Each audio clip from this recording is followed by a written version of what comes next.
बिस्मिल्लाहिर्रहमानिर्रहीम। अस्सलाम वालेकुम। मैं ज़फ़र नकवी आपसे मुखातिब हूँ।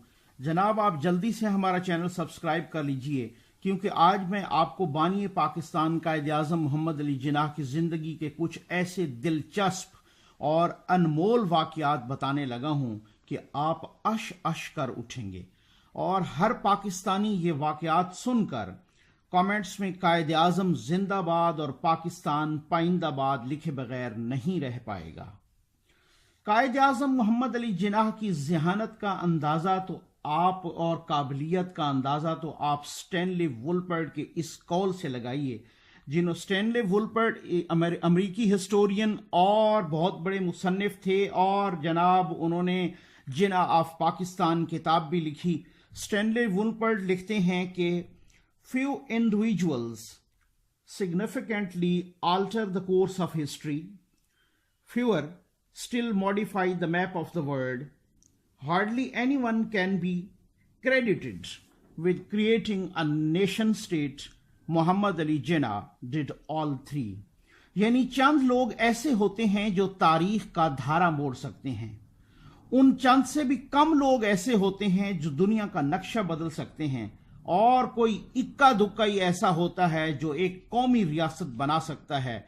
और स्टैनली वुलपर्ट कहते हैं कि मोहम्मद अली जिन्नाह वो बासलाहियत इंसान थे जिन्होंने तारीख का धारा भी मोड़ा, दुनिया का नक्शा भी बदला और एक कौमी और फलाही रियासत भी बनाई।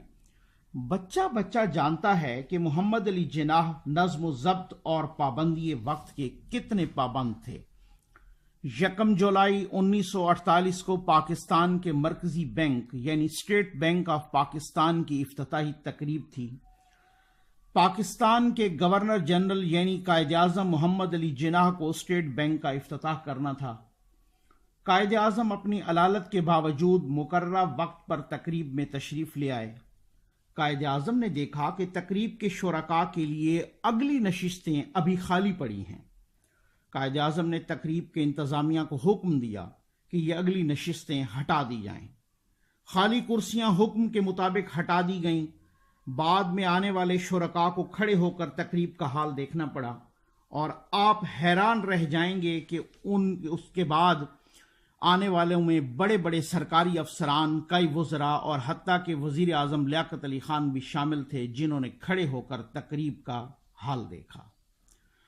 कायद-ए-आज़म मोहम्मद अली जिन्नाह बरे सगीर के वो वाहिद लीडर थे जो एक दिन के लिए भी बिहाइंड द बार यानी जेल नहीं गए, और ये बहुत बड़ी बात है।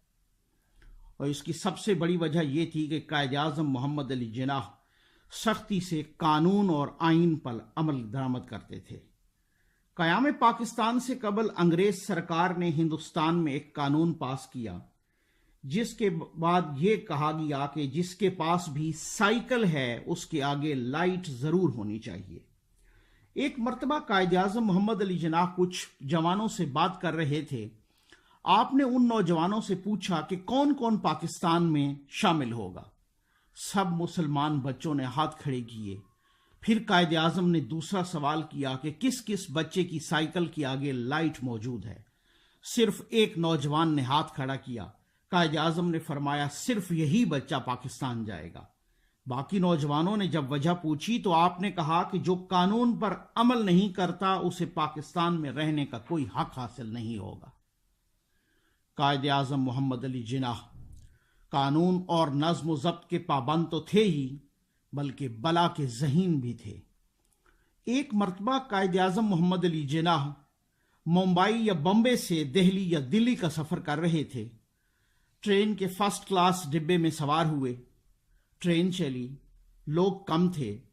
कुछ ही देर में एक खूबसूरत खातून मोहम्मद अली जिन्नाह के पास आईं और सरगोशी के अंदाज में कहने लगी कि जल्दी से 1000 रुपया निकालो, वरना मैं शोर मचा दूंगी कि इस शख्स ने मेरी इज्जत लूट ली है। कायद-ए-आज़म ने सुनी अनसुनी कर दी, और जब उस खातून ने दूसरी मर्तबा अपना वही जुमला दोहराया तो मोहम्मद अली जिन्नाह ने कान पर हाथ रखकर ऐसे एक्टिंग की जैसे वो बहरे हों, और साथ ही खातून को इशारा किया कि मैं कुछ सुन नहीं सकता, और जेब से कागज और कलम निकाल कर कहा कि मैं सुन नहीं सकता, लिहाजा मुझे ये जुमला लिख कर दो। खातून ने झट से वही जुमला लिख दिया جیسے ہی محمد علی جناح کے ہاتھ میں وہ تحریر آئی تو انہوں نے خاتون سے کہا کہ اب جتنا مرضی شور مچاؤ تمہیں 1000 روپے نہیں ملیں گے۔ برِ صغیر پاک و ہند میں کسی زمانے میں ہوا میں بھی جگہ بکا کرتی تھی۔ مسلمانوں نے ایک پلاٹ خریدا جہاں انہوں نے مسجد کی تعمیر شروع کر دی۔ مسجد کی جگہ زمین سے 10 فٹ بلندی تک خریدی گئی۔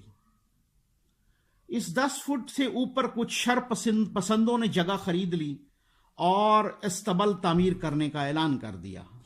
مسلمانوں میں تشویش کی لہر دوڑ گئی کہ مسجد ایک مقدس جگہ ہے اور یہ کیسے ہو سکتا ہے کہ مسجد کے اوپر گھوڑے اور گدھے باندھے جائیں۔ خدشہ تھا کہ انتشار اور ہنگامے پھوٹ پڑیں۔ کچھ مسلمان محمد علی جناح سے اس مسئلے کے حل کے لیے مشورہ لینے پہنچ گئے۔ محمد علی جناح نے پوچھا کہ آپ لوگوں نے ہوا میں کتنی جگہ خریدی ہے؟ تو انہوں نے جواب دیا کہ 10 فٹ، یعنی زمین سے 10 فٹ بلند۔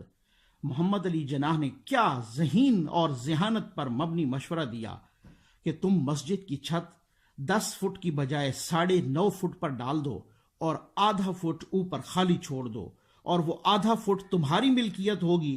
پھر اس کے اوپر کوئی ناستبل تعمیر کر سکے گا اور نہ ہی کوئی اور عمارت بنا سکے گا، اور اس کے بعد جناب ہوا میں جگہ فروخت ہونا بند ہو گئی۔ Muhammad Ali Jinnah was a man of character.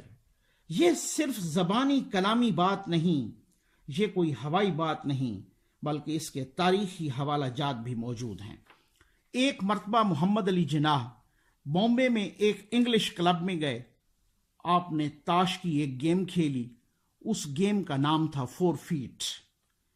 یہ مخصوص گیم 4 اشخاص کھیلتے تھے، ان میں سے 2 مرد اور 2 خواتین ہوتی تھیں۔ روایت یہ تھی کہ اگر خاتون گیم ہار جاتی تو جیتنے والے مرد کو ہارنے والی خاتون کو کس کرنا ضروری ہوتا تھا۔ اتفاق سے محمد علی جناح وہ گیم جیت گئے اور ان کے سامنے بیٹھی ایک خوبصورت انگریز خاتون وہ گیم ہار گئیں۔ خاتون نے کہا کہ مسٹر جناح، اب آپ کا رائٹ ہے کہ آپ مجھے کس کر سکتے ہیں۔ محمد علی جناح نے کہا کہ میں اپنے اس حق سے دستبردار ہوتا ہوں، لیکن جب خاتون نے اصرار کیا تو محمد علی جناح نے کہا کہ میرا اصول ہے کہ میں صرف اسی خاتون کو کس کرتا ہوں جس سے مجھے پیار ہو جائے، اور چونکہ ابھی تک مجھے آپ سے پیار نہیں ہوا اس لیے میں آپ کو کس نہیں کر سکتا۔ کیا بات ہے محمد علی جناح کی ذہانت کی۔ قائد قیام پاکستان کے فوراً بعد ہندوستان کے آخری وائسرائے لارڈ ماؤنٹ بیٹن نے قائد اعظم محمد علی جناح سے کہا کہ مسٹر جناح، آپ کو اپنی نئی ریاست میں اقلیتوں کا خاص خیال رکھنا پڑے گا، اور اقلیتوں کے حقوق کے لیے آپ کو ہندوستان کے بادشاہ جلال الدین اکبر مغل اعظم کی مثال اپنے سامنے رکھنا پڑے گی۔ لیکن میرے عظیم لیڈر نے کیا جواب دیا لارڈ ماؤنٹ بیٹن کو؟ فرمایا کہ اقلیتوں کے حقوق کے لیے لارڈ ماؤنٹ بیٹن صاحب میرے سامنے مغل اعظم نہیں بلکہ محسن اعظم اور محسن انسانیت حضرت محمد مصطفیٰ صلی اللہ علیہ وآلہ وسلم کی سیرت ہے، جن سے بڑا انسانی حقوق کا کوئی چیمپئن آیا ہی نہیں۔ You are free. You are free to go to your temples.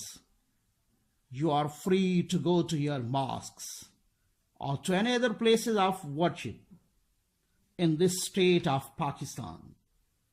You may belong to any religion, caste or creed that has nothing to do with the business of the state. And that's all. اگر آپ کو یہ ہماری کاوش پسند آئی ہے تو آپ ہمارا چینل ضرور سبسکرائب کیجیے۔ آپ کا بہت بہت شکریہ۔